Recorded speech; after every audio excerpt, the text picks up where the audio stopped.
Napakalaki ng ulo. Ulo yung sabaw na yun. Yun ang masarap. Ay.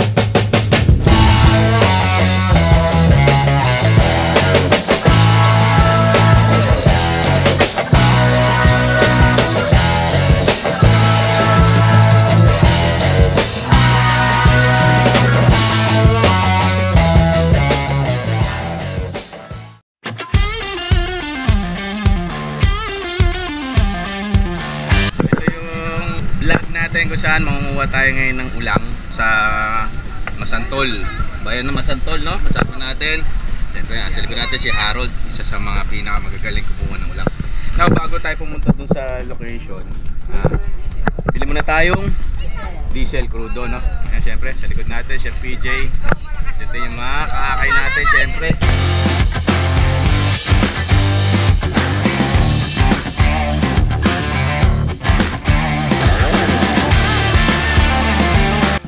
Kahabaan ng Pampanga River, nandito tayo ngayon at ito nga nanggagaling or kinukuha nitong mga kaibigan natin dito sa Masantol, Pampanga, yung ulang. Although ito, sabi ni Harold, itong kasama natin sa likod, papunta tayo ngayon dito sa parang tatawid tayo ng bayan. Ang unang tatawiran natin, Mayto, Bulacan na daw ang tawag. Ito, no, minto tayo dito sa Mayto. Ito tawag nila. Yung daw lugar na yon, yung area na yan na nakikita natin dito sa kaliwa o sa kanan. Yan na yung kalumpit. May sulaw. May sulaw, kalumpit, Bulacan. Ayan ha, tingnan nyo. Ayan ang gagawin natin ngayon dito. Nag-swimming na sila. Hindi kayo makapag-swimming eh, no? Hindi natin alam yung mga gagawin eh. So ito yung first stop natin. Dito magta-try na kagad tayo kasama si Hector, syempre, na kumuha ng ulang. Okay, let's go. Ayan, hindi lang ako nakuha kanina sa camera, pero si Hector may niyari na kagad na isa rito. Inagis kay Chef PJ. Munting magtatatalon. Buntukin. Buntukin, no? Ulo, no? Buntukin, no? Kapampangan word na buntok, ha? Ulo. Ulo, buntukin daw. Yun, no? Oh. Ayan, ulang. Oh, ito yung ulang. Ayan, ha. Galing. Hindi natin dyan. Yes. Ito na lang. Sige, dito na. May inabot din sa aking biyahe. Ayun natin dito sa box natin. Ayun, nakadali ka agad, ha. Talagang ganon. Hindi ko kami makasabay. Pasensya na po. Talagang malalim daw po ito. Baka dito na matapos ang karir natin. Oh no! Ulang. Si Hector may daladalang ulang. Sino? Hector. Ayun, dalawa na. Dalawa na yung nahuli natin. Ayan, nilagyan lang namin yelo. Di ba lalagyan tubig to? Huwag na. Pwede rin. Pwede na, para mabuhay sila, no? Ay, dyan. Ayan, kunin natin yung ano. Yung pislet. Para buhay dito. Si Harold, tama? Oo. Harold. Kuya ko, Harold. Panganay sa inyo, no? Si Harold. So, tingnan nyo to, kanilang lagayan. Dito daw nilalagay ulang. Tapos ilulubog natin sa tubig para sariwa, no? So ililipat ko siya ngayon dito. Improvise lang po ang gamit nila dito. Ang galing, no? Ganito ang buhay dito ng mga kaibigan natin. Ayun, ito yung may inaanak. May anak yan. Pag may anak, di natin babalik. Para dumami, no? Marami yan. Babalik natin yun. Yun, no? Balik ko na.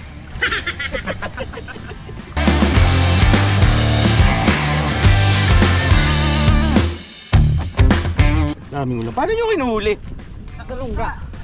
Nakikita yung sa ilalim? Hindi. Kapa lang. Lungga? May butas, gano'n? May butas na papasok niya. Sa ilalim? Oo. Kumbaga pwesto. Tapos susundutin nyo yan? Papasokin namin yung kamay namin. Kapag nakalap namin may laban. Hindi ba kayo niipit? Niipit kami kaya nakagawan. Kaya nakagante. Oo. Inisipit pala. Oh no! Yan, tinan nyo Dito kami. May iba itong size po mga.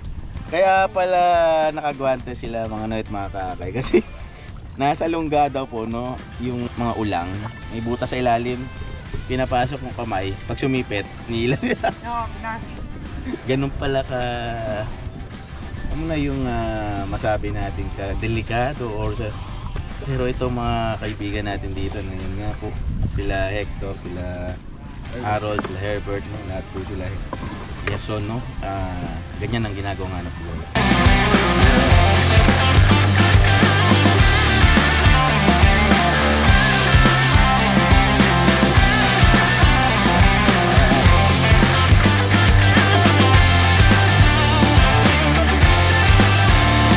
Mga kakay, umalis tayo dun sa pinagkukuhanan ng mga ulang kasi sabi nila ng mga kaibigan natin sila Harold, pupunta daw tayo dun sa baba nitong Pampanga River para isda naman ang babanatan natin ngayon. So ito yung nahuli natin after mga about 3 hours. Ito yung kinakakapahan nila kanina.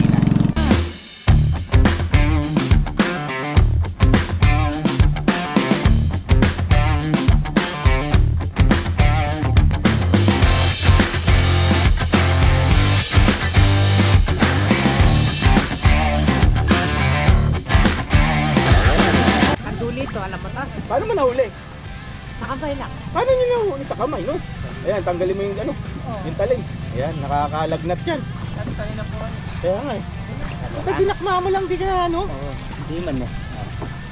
Pagbaba nila, mga night mga kakay, na po kagad, may nahuling kanduli. Ang maganda dito sa kanduli, nagsasalita. Yun. Yan, ganito po kalalaki yung kanduling nahuhuli dito. Natin din sa may mas malalaki pa, ano? Ito yung pakita ko. Ayaw kong hawakan kasi masakit daw. Nanunusok. Kapag natusok ka, kikirat yung kamay mo. Para siyang ano, danggit, no? Ano yung itsura ng danggit? Ano masarap dyan, chef? Kinikilaw. Para sa maral. Paksiw. Paksiw. Kasi yung balat niya, pag napaksiw mo kasi yung parang malambot na gugi na malasa. Yun, yung pitang. Tawag yung pitang, ha? Pitang. Galing.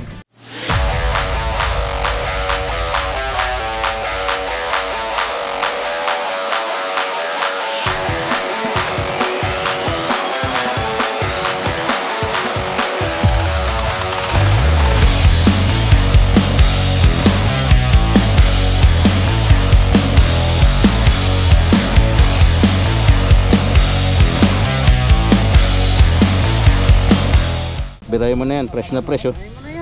Nandito tayo ngayon sa Talabahan. Okay. Uy! Ano? Diba? Malat, chef? Hindi naman. Ayos lang. Okay lang. Okay. Manguha tayong talaba dito. Kikilitin yung talampakan ko. Sino tayo? Ready lang tayo rito. Tutulong tayo ngayon. Manguha ng talaba. Guys. Dami ho. Nasa isang bato. Ang laki.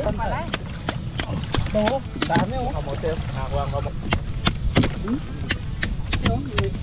May halos. May laman eh. Habang lang. Lumabang kasi. Bagla na lang yung subrahan. Pagkatapos dun sa isda kanina, pumunta kami dito sa medyo mas malayo na itong kung babaybayin itong Pampanga River dito, palabas na ng Orani, Bataan.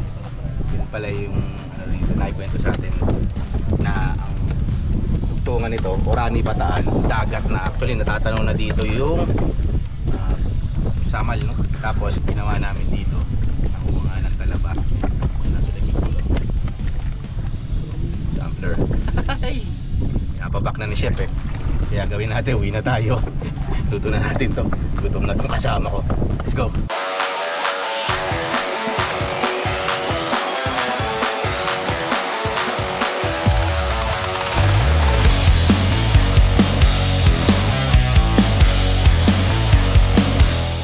Chef, tinan mo to.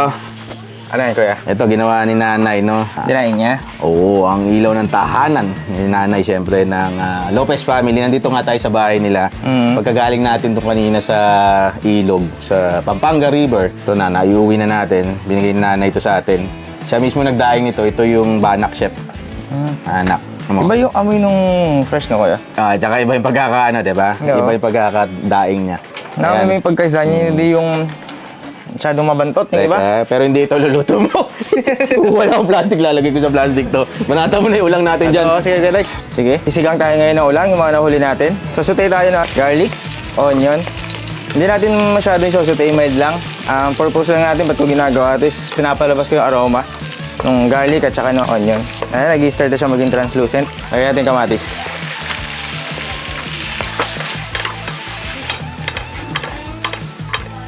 Sama natin sa salt and pepper para ma-temper din. Lagyan natin ng salt. Lagyan natin yung patis. Siyempre, lagyan din natin Coca-Cola water. Iyon.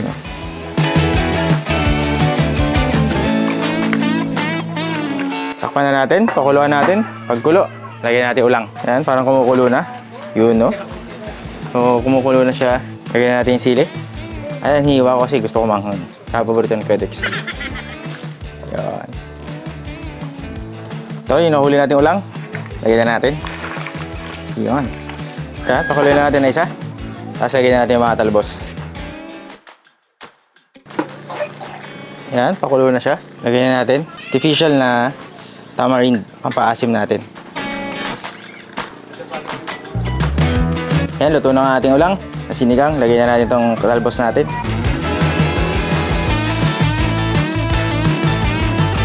Yan, okay na po ang ating sinigang na ulang. Uy! Yan. Tikman na natin.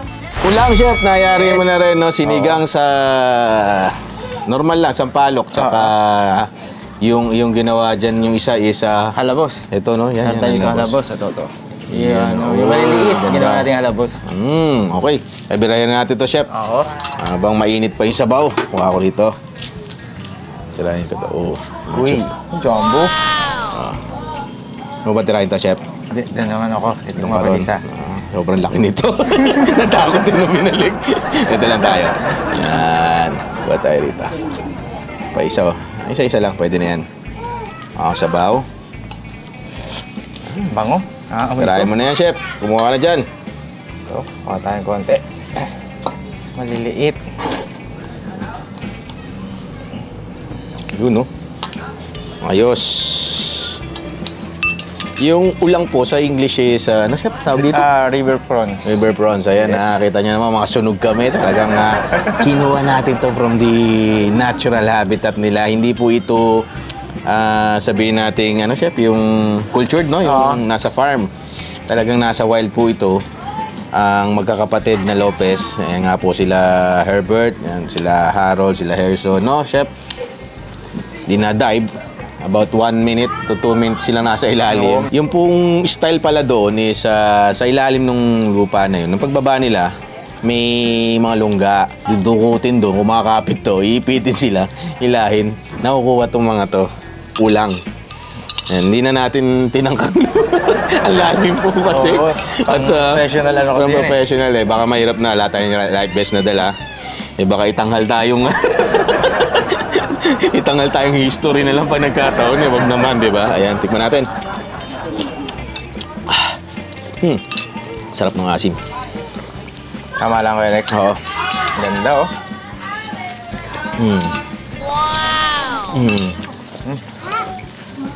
Sarap ng asim. Napahigop talaga ako ng sabaw. Sabi. Pati yung lasa nitong ulang, mga noy at mga kakakaino, nag-infuse doon sa sabaw na ginawa ni chef. Kaya sinigang siya, pero alam mo, para siyang halos kasing lasa ng hipon din. Isang masasabi ko sa pamilyang ito, mga noy, no, talagang napasaludo ako at bumilib ako sa style. Even po kasi yung mga isda, dinadakma lang sa ilalim. Galing, oh. Wala silang gamit na kahit anong... Yung dala, yun ang isang klaseng panghuhuli nila. Pero ito, dinadakma. Even nga yung isda, may nadakma sila, no? Tapos talabatin, sinisisid. Yan. Freshwater. Yan, ang tawag nga natin, river prawns. Napakalaki ng ulo, maliit yung katawan. Isang napakasarap dito yung ulo. Yun, no? Tutulo yung sabaw na yun. Yun ang masarap dyan, chef, no? Lumabas na yun. Oo. God. Ay, ako. Joseph. Santissima. Alam niyo kung bakit masarap? Isa sa masarap na, or dahilan na masarap to, chef. Kakahuli lang, no? yung freshness niya talaga. Buhay na buhay po. Kaya yung lasa niya ngayon, grabe. Laki ng ulo. Yung mga naiiwan na ano sa... Ayun, may ali-aligi yung ulo Oo. ko, Alex. Oh. Ako, sarap. Yan nga, oh.